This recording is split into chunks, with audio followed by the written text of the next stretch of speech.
नमस्कार दोस्तों, good evening. बहुत बहुत स्वागत है आपका हमारे चैनल पर। उम्मीद है आप सब अच्छे होंगे और दिवाली के इस त्यौहार का आनंद ले रहे होंगे। देखिए स्टूडेंट, आज का जो वीडियो है वो जो आपके स्टूडेंट की जो क्वेरीज थी कि सर फर्स्ट ग्रेड और सेकंड ग्रेड एग्ज़ाम की जो वैकेंसी है क्या वो एक साथ आती है या उनके बीच में कितना गैप रहता है या कितने समय बाद आती है, तो उसको लेकर के दो बातें हैं। एक अच्छी खबर है और एक जो है वो आप ये कह सकते हैं कि उतनी अच्छी नहीं है जितनी कि पहले वाली है।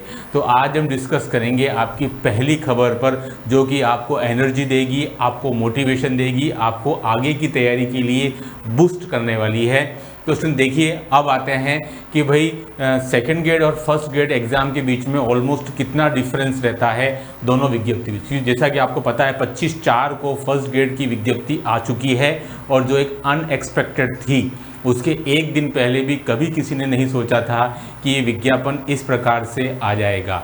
उसी प्रकार से कुछ कहानी स्टूडेंट देखिए आपकी सेकंड ग्रेड की भी होने वाली है। लेकिन आज हम कुछ पिछले स्टेट्स पर बात करते हैं। मैं आपको ले जाता हूँ साल 2018। उसमें सर स्टूडेंट क्या था आपके कि 5/4/18 को तो आपके सेकंड ग्रेड की विज्ञप्ति आई थी, है ना। 5/4/18 को, सॉरी 5/18 के आपके 9/4/18 को, है ना। 9/4/18 को स्टूडेंट आपके सेकंड ग्रेड की विज्ञप्ति आई थी आपके 18 के अंदर। और स्टूडेंट उसके बाद मात्र 4 दिन बाद यानी कि 13/4/18 को स्टूडेंट आपके फर्स्ट ग्रेड की विज्ञप्ति आ गई थी। यानी कि 4 दिन के डिफरेंस में, है ना, 4 दिन के अंतर में दोनों विज्ञप्तियां स्टूडेंट आपके जारी हो गई थी। तो आप देख सकते हैं स्टूडेंट 2018 की बात हो रही है, आज से 6 साल पहले की, है ना। तो आप देख सकते हैं स्टूडेंट कि दोनों विज्ञप्तियां, इसके बाद मैं आपको 2022 पर भी आऊँगा। जो दो लगातार विज्ञप्तियां जारी हुई हैं पिछले 6 सालों में, 2018 यानी कि आपके कोरोना से पहले वाली विज्ञप्ति है चुनावी साल की, और उसके बाद अब हम रिसेंटली 2022 की बात करेंगे, ठीक है।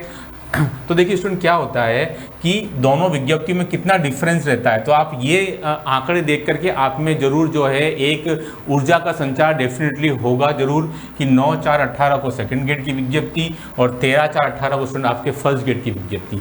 अब हम बात करते हैं स्टूडेंट, देखिए 2022 में क्या हुआ था, है ना।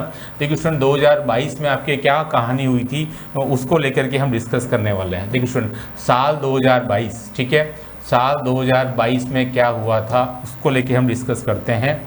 साल 2022 देखिए स्टूडेंट 2022 में भी आपके क्या हुआ था कि सबसे पहले जो थी वो स्टूडेंट वो वैकेंसी यहाँ पर भी आपके सेकंड ग्रेड की ही आई थी, और वो थी स्टूडेंट आपके 5/4 आई थिंक शायद 5/4/23 5/4/22, है ना।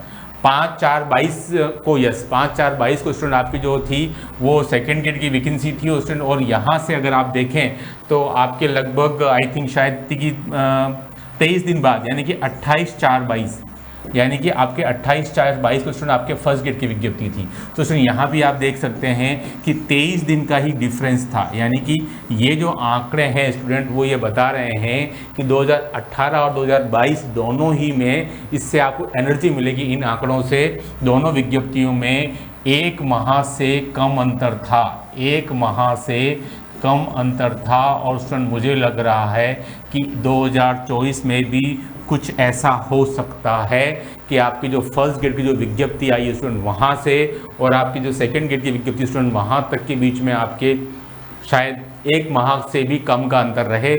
यानी कि आप देख सकते हैं अगर आपके 25/10 को अगर आपके फर्स्ट ग्रेड की वैकेंसी जारी हुई स्टूडेंट, मुझे लग रहा है कि नवंबर का महीना भले ही आचार संहिता है, लेकिन इन आंकड़ों को देखते हुए स्टूडेंट मुझे पूरा लग रहा है कि शायद जो है वो आपका नवंबर का महीना बहुत क्रूशियल रहेगा सेकंड ग्रेड की वैकेंसी की। आप देख सकते हैं 18 में भी 4 दिन का डिफरेंस था और 22 में ये 23 दिन का डिफरेंस था। यानी कि दोनों विज्ञप्तियाँ जो थी फर्स्ट ग्रेड और सेकंड ग्रेड की वो 1-1 महीने के अंतर में, यानी कि उससे बहुत पहले ही जारी हो गई थी। और हो सकता है वही कहानी आपकी 2024 में भी दोहराई जाए। तो उसमें देखिए आपको अपनी तैयारी में लग जाना है। अब आप ये मत सोचिए कि 2026 आएगा, फर्स्ट ग्रेड आ गई, अब 6 महीने बाद को सेकंड ग्रेड आएगी। उसमें देखिए ऐसा कुछ नहीं होने वाला है ना। ऐसा कुछ नहीं होने वाला है, भले ही आपको इस बात की सूचना मिले चाहे नहीं मिले कि अभ्यर्थना वित्त विभाग पहुंची है कि कार्मिक विभाग पहुंची है कि आरपीएससी पहुंची कि नहीं पहुंची, वो भले ही सूचना आपको नहीं मिले, लेकिन जैसे कि फर्स्ट ग्रेड की विज्ञप्ति आई स्टूडेंट, वैसे ही कुछ सेकंड ग्रेड की भी विज्ञप्तियाँ आने की संभावना नेक्स्ट मंथ मेरे हिसाब से इन आंकड़ों को देखते हुए स्टूडेंट देखिए बहुत ज़्यादा क्रूशियल हो जाता है, ये डेफिनेटली है।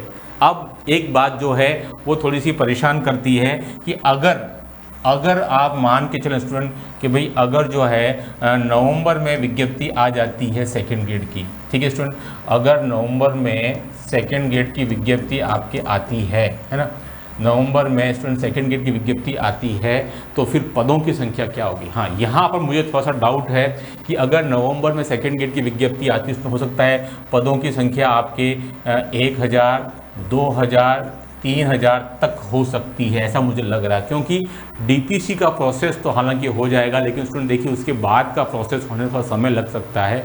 अगर नवंबर महीने विज्ञप्ति आती है तो हो सकता है कुछ कम पदों पर आपकी विज्ञप्ति जारी हो सकती है। अच्छी बात है कि अगर जैसा हम सोच रहे हैं 8 से 10 हज़ार पदों पर विज्ञप्ति जारी हो जाए, बट अगर नवंबर माह में ऐसा कुछ होता है जैसे कि पुराने आंकड़े बता रहे हैं कि भाई आपके 20 से 25 दिन के डिफरेंस में दोनों विज्ञप्तियां जारी हो गई थी, दोनों बार 18 में और 22 में, और अगर ऐसा कुछ हुआ स्टूडेंट तो हो सकता है कि आपके कुछ कम पदों पर है, तो पर आपको टेंशन नहीं लेनी। जैसे कि फर्स्ट ग्रेड में ये बता दिया गया है कि आपके पदों की संख्या लगभग आपके 2 से 2.5 से 3 गुना डेफिनेटली बढ़ेगी। वैसे स्टूडेंट यहाँ भी आपके पदों की संख्या बहुत खाली है, 25,000 तो आज की तारीख में ही खाली है, और डे बाई डे जो है वो रिटायरमेंट की संख्या बढ़ती जा रही है स्टूडेंट, ठीक है। तो आप ये मान के चलिए स्टूडेंट कि भले ही कम पदों पर आए, ऐसा मेरा अनुमान है ना, कि कुछ कम पदों पर आ सकती है अगर नवंबर माह में आती है। अगर दिसंबर या जनवरी तक जाती है तो हो सकता है आपके फुल फ्लैश 8 से 10 हज़ार पदों पर जारी हो जाए, लेकिन जो आंकड़े हैं वो मैं बताया मैंने आपके सामने, ठीक है। तो कुछ कम पदों पर तो आपको इसमें टेंशन नहीं लेनी है, पदों की संख्या तो डेफिनेटली बढ़नी है। अभी मैंने बताया राजस्थान अधीनस्थ सेवा चयन बोर्ड ने भी अभी आपके प्रोग्रामर जो एग्ज़ाम कंडक्ट हुआ है उसका एग्ज़ाम के होने के कुछ 2-4 दिन पहले ही उसमें पदों की संख्या बहुत भारी, यानी 50% के आसपास पदों की संख्या उसमें उन्होंने बढ़ाई थी।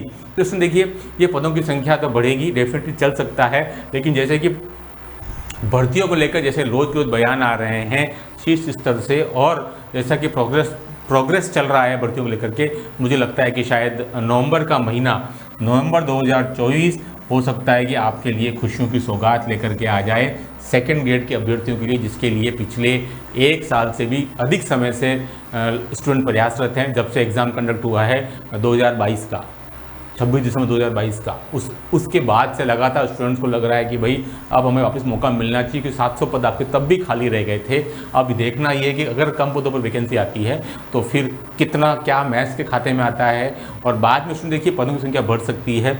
बट अब देखते हैं फाइनली क्या रहता है। मैंने तो आपके सामने केवल वो आंकड़े बताए जो पिछली 2 बार की विज्ञप्तियां बयान कर रही थी कि आपके 18 में और 22 में दोनों में ही आपकी जो डिफरेंस जो था दोनों विज्ञप्ति के बीच में वो बहुत कम था। एक बार तो 4 दिन का ही था और एक बार आपके 23 दिन का था। तो इस बार देखते हैं क्या फाइनली होता है, क्या आचार संहिता की वजह से 23 नवंबर के बाद जारी होती है या उसके पहले ही हो जाती है, या फिर क्या सिनेरियो रहता है, बट देखते हैं फाइनली। बट ये जो वीडियो बनाने का उद्देश्य था कि आपको कुछ इस तरह के आंकड़े फिर मैं आपके सामने लेकर के आऊँ, जिससे कि आपको ये विश्वास हो कि नहीं भाई सेकेंड ग्रेड की वैकेंसी अब बहुत ज़्यादा दूर नहीं है, वो आपको बहुत जल्दी ही खुशखबरी इसकी मिल सकती है।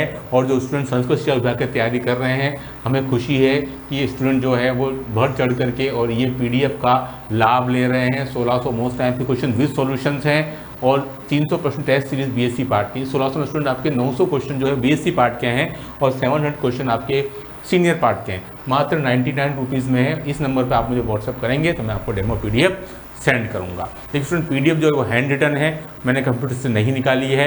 अगर आप कंटेंट पर ध्यान देंगे जो कि इतना डीपली लिखा गया है तो आप डेफिनेटली उसकी जो हैंड राइटिंग है कि सर कुछ स्टूडेंट शिकायत करते हैं तो हैंड रिटन लिखा हुआ है, तो उसमें देखिए अगर आप अच्छे से कवर कर लेंगे हैंड रिटन को, अगर आप अच्छे से समझ लेते हैं तो आप उसके कंटेंट पर जाइए तो आपको बहुत ज़्यादा फायदा होगा। तो इस वीडियो में इतना ही। Do like share subscribe my channel. Okay, thanks, धन्यवाद।